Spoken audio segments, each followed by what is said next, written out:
ओम शांति। 13 दिसंबर 2025 के ईश्वरीय महावाक्य हैं। पहले सुनते हैं मुरली के मुख्य पॉइंट्स। बाबा ने कहा, बाप स्वयं ब्राह्मण मुख वंशावली बच्चों को रूहानी पहचान देकर बेहद का वर्षा पाने की याद दिलाते हैं। ब्राह्मण से देवता बनने का वर्ण कर्म समझाया गया है, जिसमें शूद्र से ब्राह्मण और फिर देवता वर्ण आता है। बाबा ने कहा, त्रिमूर्ति झाड़ सिंगड़ी आदि मुख्य चित्रों से सृष्टि चक्र धर्मों का उदय और 84 जन्मों का हिसाब स्पष्ट बताया गया है। रचयिता बाप की याद को ही मुख्य कहा गया है और रचना की याद से वर्षा न मिलने की बात कही गई है। लास्ट में बाबा ने कहा,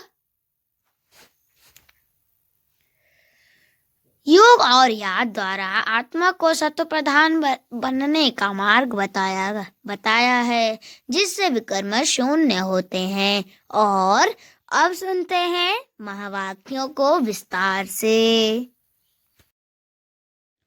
मुरली का सार। मीठे बच्चे, तुम्हारी यह ईश्वरीय मिशन है। तुम सबको ईश्वर का बनाकर उन्हें बेहद का वर्षा दिलाते हो।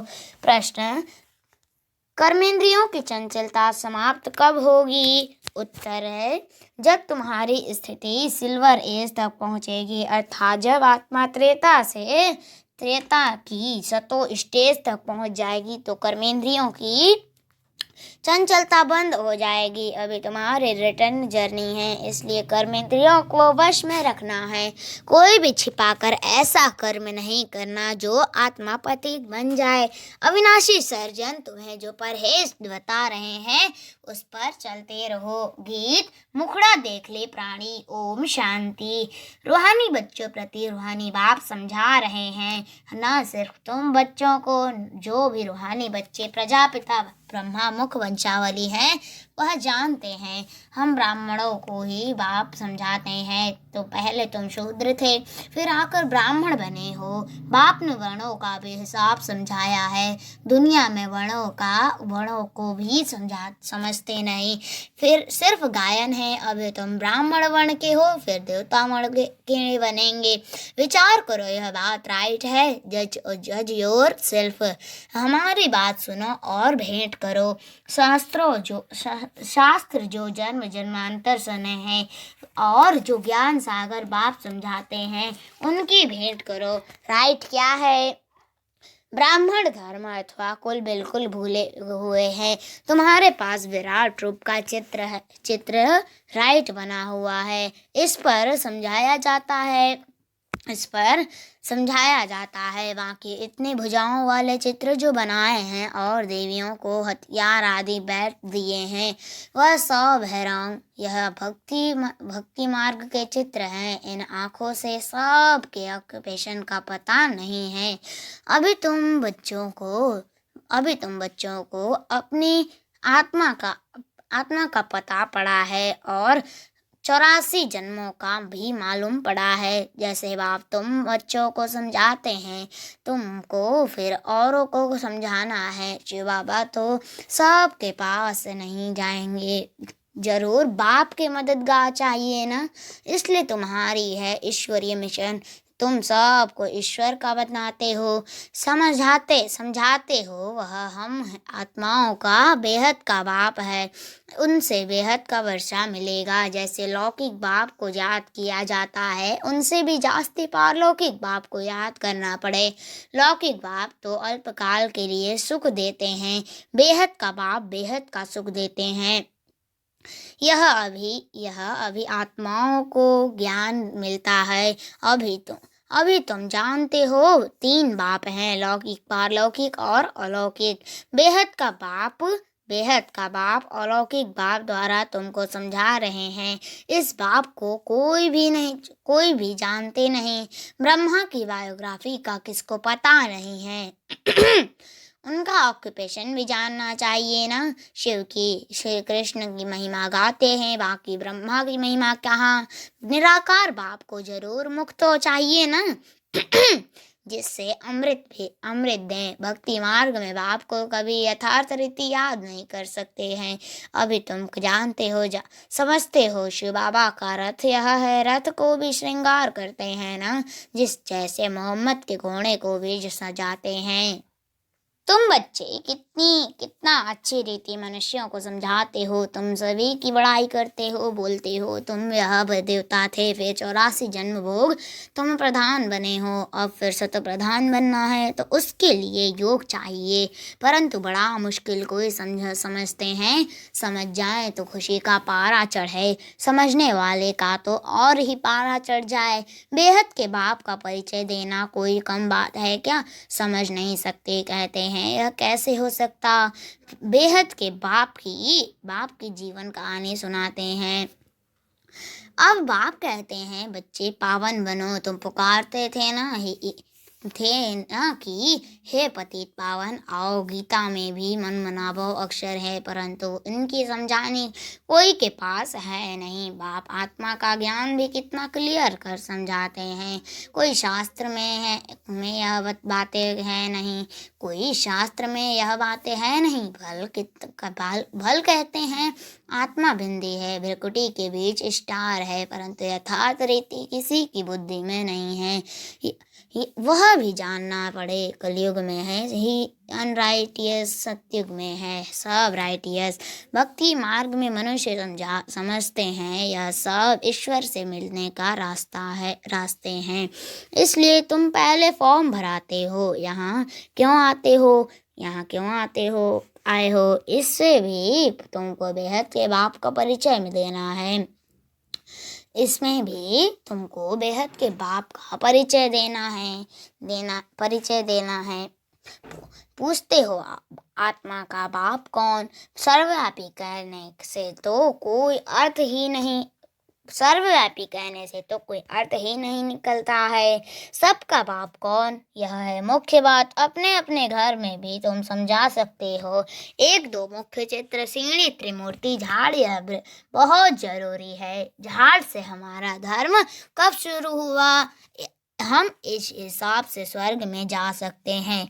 जो आते ही पीछे हैं वह तो स्वर्ग में जा न सके, बाकी शांति धाम में जा सकेंगे। झाड़ से भी बहुत क्लियर होता है, जो धर्म पीछे आए हैं उन्हों की आत्माएं जरूर ऊपर में जाए विराजमान होंगी। तुम्हारी बुद्धि में सारा फाउंडेशन लगाया जाता है। बाप कहते हैं आदि सनातन देवी देवता धर्म का सैपलिंग तो लगा, फिर झाड़ के पत्ते भी तुमको बनाने हैं। पत्ते बिगड़ तो झाड़ होता नहीं, इसलिए बाबा पुरुषार्थ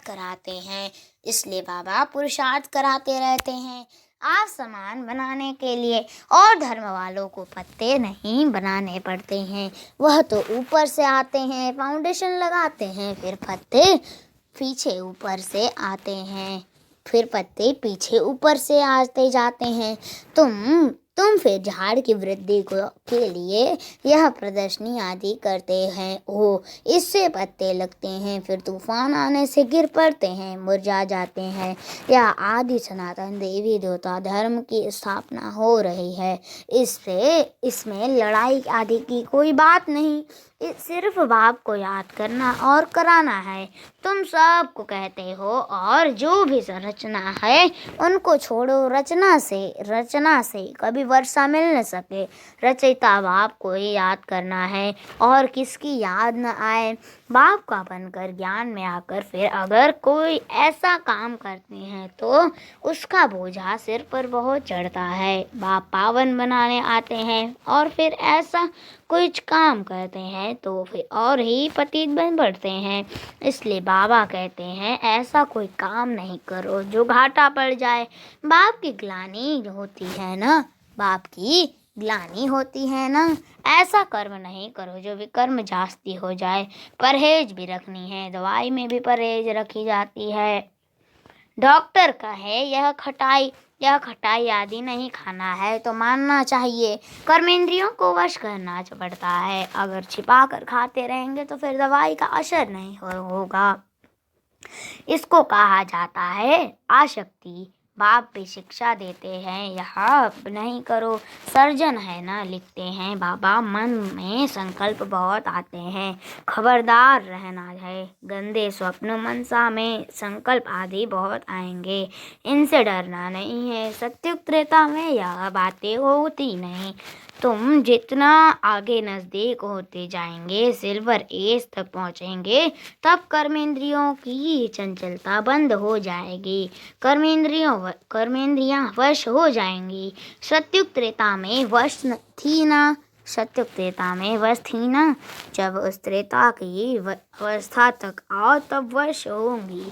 फिर सत्युग की अवस्था में आएंगे तो सत्व प्रधान बन जाएंगे, फिर सब कर्मेंद्रियां पूरी वश हो जाएंगे। कर्मेंद्रियां वश थी ना, नई बात थोड़े ही है। आज कर्मेंद्रियों के वश है, कल फिर पुरुषार्थ कर कर्मेंद्रियों को वश कर लेते हैं। वह तो 84 जन्मों में उतरते आए हैं, अभी रिटर्न जर्नी है। सबको सत्वप्रधान अवस्था में जाना है, अपना चार्ट देखना है, हमने कितने पाप कितने पुण्य किए हैं। बाप को याद करते करते आयरन एज से सिल्वर एज तक पहुंच जाएंगे, तो कर्मेंद्रियां वश हो जाएंगी। फिर तुमको महसूस होगा अभी कोई तूफान नहीं आते हैं, वह भी अवस्था आएगी, फिर गोल्डन एज में चले जाएंगे। मेहनत कर पावन बनने से खुशी का पारा भी चढ़ेगा। तो जो भी आते हैं उनको समझाना है कैसे तुमने 84 जन्म लिए हैं। जिसने 84 जन्म लिए हैं वही समझेंगे, कहेंगे अब बाप को याद कर मालिक बनना है। 84 जन्म नहीं समझते हो तो शायद राजाई के मालिक नहीं बने होंगे। हम तो हिम्मत दिलाते हैं अच्छी बात सुनाते हैं, तुम नीचे गिर पड़ते हो। जिसने 84 जन्म लिए होंगे उनको झट स्मृति आएगी। बाप कहते हैं तुम शांति धाम में पवित्र तो थे ना, अब फिर तुमको शांति धाम सुख धाम में जाने का रास्ता बताते हैं, और कोई भी रास्ता बता न सके। शांति धाम में भी पावन आत्माएं ही जा सकेंगी। जितना खाद निकलती जाएगी उतना ऊंच पद मिलेगा। जो जितना पुरुषार्थ करे, हर एक के पुरुषार्थ को तो तुम देख रहे हो। बाबा भी बहुत अच्छी मदद करता है। यह तो जैसे पुराना बच्चा है, हर एक की नब्ज को समझते हैं हो ना। शयाने जो होंगे वह झट समझ जाएंगे। बेहद का बाप है, उनसे जरूर स्वर्ग का वर्षा मिलना चाहिए। मिला था, अब नहीं है, फिर मिल रहा है। एम ऑब्जेक्ट सामने खड़ा है। बाप ने जब स्वर्ग की स्थापना की थी तुम स्वर्ग के मालिक थे, फिर 84 जन्म ले नीचे उतरते आए हो। अभी है यह तुम्हारा अंतिम जन्म। हिस्ट्री रिपीट तो जरूर करेगी ना। तुम सारा 84 का हिसाब बताते हो, जितना समझेंगे उतना पत्ते बनते जाएंगे। तुम भी बहुतों को आप समान बनाते हो ना। तुम कहेंगे हम आए हैं सारे विश्व को माया की जंजीरों से छुड़ाने। बाप कहते हैं मैं सबको रावण से छुड़ाने आता हूँ। तुम बच्चे भी समझते हो बाप ज्ञान का सागर है। बाप कहते हैं मैं सबको रावण से छुड़ाने आता हूँ। तुम बच्चे भी समझते हो बाप ज्ञान का सागर है। तुम भी ज्ञान प्राप्त कर मास्टर ज्ञान सागर बनते हो ना। ज्ञान अलग है, भक्ति अलग है। तुम जानते हो भारत का प्राचीन राजयोग बाप ही सिखलाते हैं, कोई मनुष्य सिखला नहीं सकते। परंतु यह बात सबको कैसे बताएं। यहाँ तो असुरों के विघ्न भी बहुत पड़ते हैं। आगे तो समझते थे शायद कुछ किचड़ा डालते हैं, अभी समझते हैं हो यह विघ्न कैसे डालते हैं। नथिंग न्यू, कल्प पहले भी यह हुआ था। तुम्हारी बुद्धि में यह सारा चक्र फिरता रहता है। बाबा हमको सृष्टि के आदि मध्य अंत का राज समझा रहे हैं। बाबा हमको लाइट हाउस का भी टाइटल देते हैं। एक आंख में मुक्ति धाम, दूसरी आंख में जीवन मुक्ति धाम। तुमको शांति धाम में जाकर फिर सुखधाम में आना है, यह है ही दुखधाम। बाप कहते हैं इन आँखों से जो कुछ तुम देखते हो उनको भूलो, अपने अपने शांति धाम को याद करो। आत्मा को अपने भाव को याद करना है, इसको ही अव्यभिचारी योग कहा जाता है। ज्ञान भी एक है, एक से ही सुनना है, वह है अव्यभिचारी ज्ञान। याद भी एक को करो, मेरा तो एक दूसरा न कोई। जब तक अपने को आत्मा निश्चय नहीं करेंगे तब तक एक की याद आएगी नहीं। आत्मा कहती है मैं तो एक बाबा की ही बनूंगी। मुझे जाना है बाबा के पास। यह शरीर तो पुराना जड़ी भूत है, इनमें भी ममत्व नहीं रखना है। यह ज्ञान की बात है, ऐसे नहीं कि शरीर की संभाल नहीं करनी है, अंदर में समझना है। यह पुरानी खाल है, इनको तो अब छोड़ना है। तुम्हारा है बेहद का संन्यास, वह तो जंगल में चले जाते हैं, तुमको घर में रहते हैं, याद में रहना है। याद में रहते रहते तुम भी शरीर छोड़ सकते हो। कहाँ भी हो तुम बाप को याद करो। कहाँ भी हो तुम बाप को याद करो। याद में रहेंगे, स्वदर्शन चक्रधारी बनेंगे तो कहाँ भी रहते तुम ऊंच पद पा लेंगे। जितना इंडिविजुअल मेहनत करेंगे उतना पद पाएंगे। घर में रहते भी याद की यात्रा में रहना है। अभी फाइनल रिजल्ट में थोड़ा टाइम पड़ा है, फिर नई दुनिया भी तैयार चाहिए ना। अभी कर्मातीत अवस्था हो जाए तो सूक्ष्म वतन में रहना पड़े, सूक्ष्म वतन में रहकर भी फिर जन्म लेना पड़ता है। आगे चलकर तुमको सब साक्षात्कार होगा। अच्छा, मीठे मीठे सकलद बच्चों प्रति माता पिता बाप दादा का याद प्यार और गुड मॉर्निंग। रूहानी बाप के रूहानी बच्चों को नमस्ते। हम रूहानी बच्चों के रूहानी माता पिता बाप दादा को याद प्यार और गुड मॉर्निंग। नमस्ते नमस्ते नमस्ते। शुक्रिया बाबा, शुक्रिया। धारणा के लिए मुख्य सार फर्स्ट पॉइंट, एक बाप से ही सुनना है, एक की ही अव्यभिचारी याद में रहना है। इस शरीर की संभाल रखनी है लेकिन महत्व नहीं रखना है। दूसरा, बाप ने जो परहेज बताई है उसे पूरा पालन करना है।